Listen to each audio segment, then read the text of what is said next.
Subscribe कीजिए हमारे educational channel को और बेल आइकन दबाइए सबसे पहले वीडियो पाने के लिए। आशीष सर की फ्री ऑनलाइन क्लास में आप सभी प्यारे प्यारे बच्चों का स्वागत है। 27 नवंबर आज की वर्कशीट नंबर 17 17वीं साइंस सब्जेक्ट और क्लास 6 आपके लिए बहुत ही इंपॉर्टेंट के साथ साथ बहुत ही मजेदार ये वीडियो आपके लिए होने वाली है।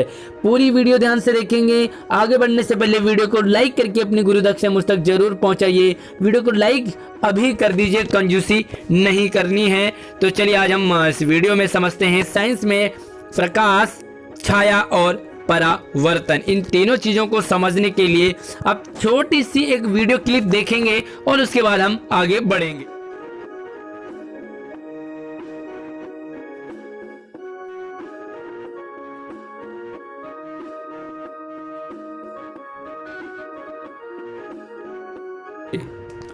तो वीडियो क्लिप देखिए आपने।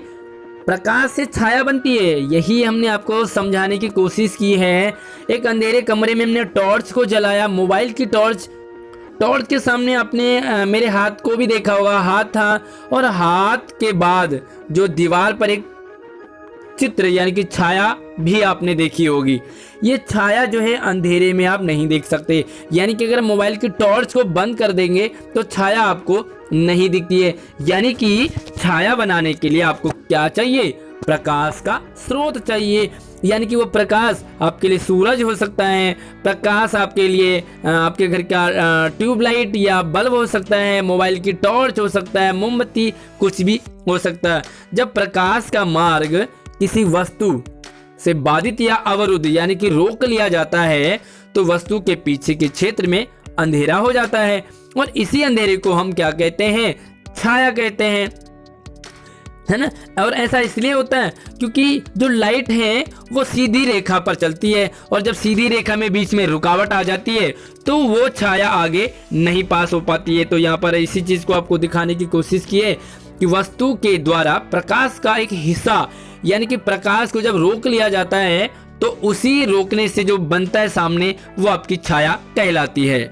अब यहाँ पर कुछ इंपॉर्टेंट चीज आप देख समझेंगे कि हम एक दीवार या जमीन या किसी भी सतह पर एक छाया को देख सकते हैं जो कि पर्दे के रूप में भी काम करती है।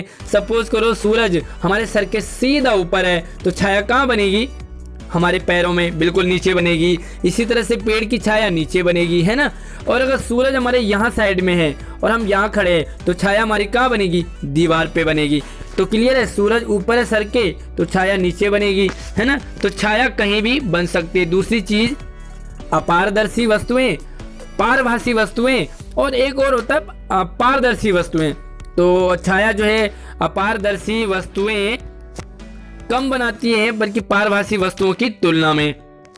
अब यहाँ पर आप देखो, सबसे पहले हम अपारदर्शी समझते हैं कि ये है आप जिसके आर पार लाइट ना जाए। लाइक आपके घर की जो दीवार है, अगर आप दीवार पे लाइट जलाएंगे, ये दीवार है और आपने यहाँ से लाइट जलाई तो दूसरे दीवार पे वो लाइट नहीं जाती है ना, क्योंकि ये क्या है? आपकी अपारदर्शी है। अब दूसरा समझेंगे हम पारभासी। तो पारभासी के लिए आप एग्जांपल समझ सकते हैं, आपका दुपट्टा हो सकता है, कोई चादर हो सकती है ना। आपने यहाँ से टॉर्च जलाया तो उसकी जो पूरी लाइट नहीं जाएगी लेकिन फिर भी कुछ कुछ लाइट हमें यहाँ उसकी दिखेगी, है ना। और तीसरी चीज आप शीशा ले सकते हैं। शीशा, यहाँ से आपने टॉर्च जलाया तो पूरा का पूरा प्रकाश यहाँ पर पास हो जाता है तो उसे कहते हैं हम पारदर्शी, है ना। चलिए आगे देखते हैं। एक अपारदर्शी वस्तु प्रकाश को पूरी तरह रोक देती है जैसे कि आपके घर की दीवार, और पारभासी वस्तु आंशिक रूप से जैसे कि आपका दुपट्टा या, है ना, कपड़ा हो सकता है, चादर। एक पारदर्शी वस्तु शायद किसी भी छाया का निर्माण करती है क्योंकि वह प्रकाश के माध्यम से गुजरने में बाधा करती है। आपने टॉर्च जलाया दीवार पे लेकिन दीवार से पार नहीं गया। क्लियर है? आगे देखो, अतः छाया देखने के लिए हमें एक चमकदार स्रोत, एक वस्तु और एक पर्दे की आवश्यकता होती है। अब छाया कैसे देखेंगे हम?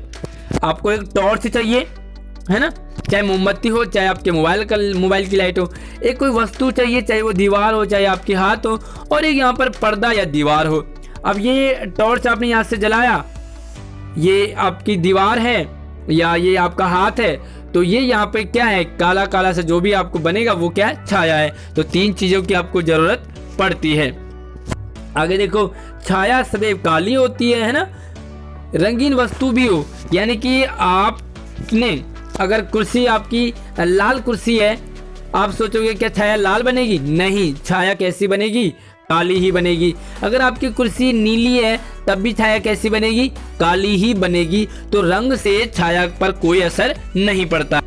अब थोड़ा सा और समझ लेते हैं कि छाया की आकृति, आकार और प्रकृति निम्नलिखित पर निर्भर करती है। तो यहाँ पर कुछ आपको स्टेटमेंट दे रखे हैं कि कोण जिस पर प्रकाश वस्तु पर पड़ता है, वस्तु और स्रोत का आकार, है ना।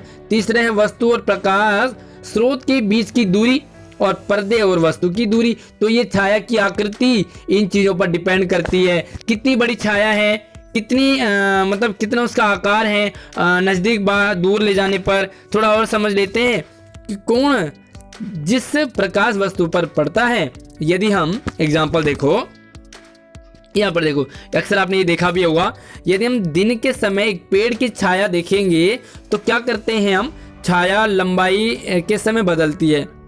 दिन में अपने छाया देखिए ठीक 12 बजे तो छाया कैसी होगी, देखो ये पेड़ है ना, ये पेड़ है। अब दिन में सूरज कहाँ होता है, सर के ऊपर, तो छाया मात्र इतनी ही बनेगी आपकी, है ना। लेकिन अगर वो यहाँ पे है तो छाया आपकी थोड़ी बड़ी बनेगी। तो चलिए और समझ लेते हैं कि एक पेड़ की छाया दोपहर में सबसे छोटी होती है ना, सुबह शाम में लंबी होगी। आइए देखो, ये जब लोग पुराने समय में टाइम देखते थे तो वो समझ जाते थे कि कितनी बड़ी छाया है, तो कितना टाइम हो गया होगा, 11 बज गए।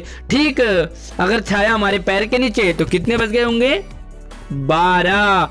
और अगर ये समझो कि सुबह देखना होगा तो ये पेड़ है, यहाँ से छाया बन रही है, तो कितने बजे होंगे अनुमान से मुझे कमेंट में आप जरूर बताएंगे। यहाँ पर आप देख सकते हैं ये पेड़ है, सूरज अगर ठीक ऊपर है तो यहाँ पर छाया बहुत छोटी बनेगी, और अगर शाम को है, सुबह को है, तो क्या आपकी छाया जो है वो लंबी बनेगी। अब एक एग्जांपल है, थोड़ा सा प्रैक्टिकल आप देख लेती हैं।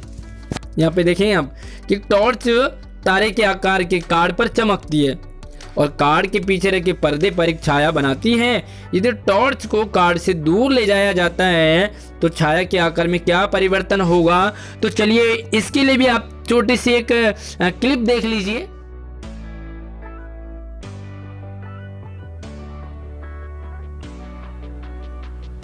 तो क्लिप देख लिया आपने, मोबाइल का टॉर्च देखा होगा, सामने आपको एक प्लेट थी और प्लेट के पीछे छाया सेट।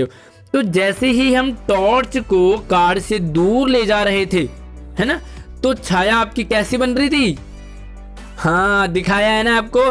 तो कमेंट में आप जरूर बताएंगे, क्योंकि प्रैक्टिकल करके दिखा दिया है, तो आप बताओगे कि वो आपकी जो छाया है वो लंबी बनेगी या छोटी बनेगी, जब हम टॉर्च को कार्ड से, प्लेट से दूर ले जा रहे थे।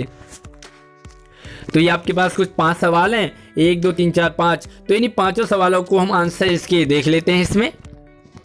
तो पहला सवाल है कि छाया क्या है, एक छाया कब बनती है, एक छाया किसी वस्तु के बारे में क्या जानकारी देती है। तो चलिए, प्रकाश के बीच में किसी वस्तु के आने से बनने वाला काला क्षेत्र, यानी कि जो काली काली जगह है, वही आपकी क्या है, छाया है। अब और समझो, कोई वस्तु जब प्रकाश को रोक लेती है तो वहां छाया बन जाती है। कब बनती है, तो जब कोई रोक ले, कोई वस्तु कुछ भी हो सकती है, आपका हाथ हो सकता है, आप खुद पूरे हो सकते हैं, दीवार हो सकती है, कुछ भी पेड़ हो सकता है ना।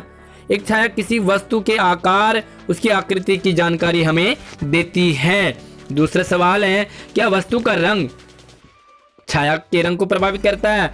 बिल्कुल नहीं, वस्तु का रंग छाया के रंग को प्रभावित नहीं करता है। लाल, पीली, हरी सभी रंगों की छाया कैसी बनेगी, काली बनती है ना। तो रंग से कोई फर्क नहीं पड़ता है छाया का। तीसरा सवाल, लकड़ी की कुर्सी पर प्रकाश पड़ने पर क्या होता है। तो लकड़ी कैसी है आपकी, अपारदर्शी है ना। दीवार कैसी है, अपारदर्शी है। अच्छा, मुझे जरूर बताएंगे आप कि आपके पास जो शीशा है जिसमें कि आप अपनी फोटो को देखते हैं, जिसमें हम बाल बनाते हैं सुबह, वो पारदर्शी है या अपारदर्शी है, मुझे जरूर कमेंट में बताएंगे। कुर्सी लकड़ी की होने के कारण प्रकाश को पूरी तरह रोक लेती है और छाया बना देती है, ठीक है। चलिए आगे हम अगले सवाल की तरफ बढ़ते हैं और अगला सवाल यहाँ से देखते हैं। चौथा कि एक पेड़ की छाया दोपहर के समय डैश कैसी होती है? तो यहाँ पर लिखोगे आप छोटी, है ना, छोटी होती है। एवं यहाँ पे लिखोगे सुबह और यहाँ पे लिखोगे शाम।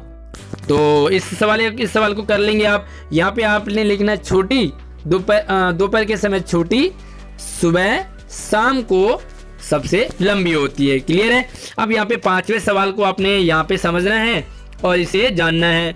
एक आकृति दे रखी है, इसमें एक्स वाई और जेड को आपने पहचानना है। तो ये वाई है, ये एक्स है और ये जेड है। अब थोड़ा सा इसे देख लेते हैं। ये वाई क्या है? आपका प्रकाश का स्रोत, यानी कि टॉर्च हो सकता है मोबाइल का, ये सूरज हो सकता है, मोमबत्ती हो सकती है। ये एक्स क्या है? बीच में आने वाली कोई वस्तु जो कि प्रकाश को रोक रही है। और ये जेड क्या है? आपकी छाया है, शैडो है। तो इसका आंसर कैसे लिखोगे देख लेते हो। तो ये देखो यहाँ पर वाई प्रकाश का स्रोत है, एक्स प्रकाश को रोकने वाली कोई वस्तु है और सॉरी ये जेड है, जेड क्या है? उस वस्तु की एक छाया है। तो क्लियर है? आपको उम्मीद है वीडियो पसंद आया होगा। वीडियो को लाइक कीजिए, अपने दोस्तों को शेयर कीजिए, शेयर जरूर कीजिए अपने दोस्तों को और चैनल को सब्सक्राइब करना बिल्कुल ना भूलिए।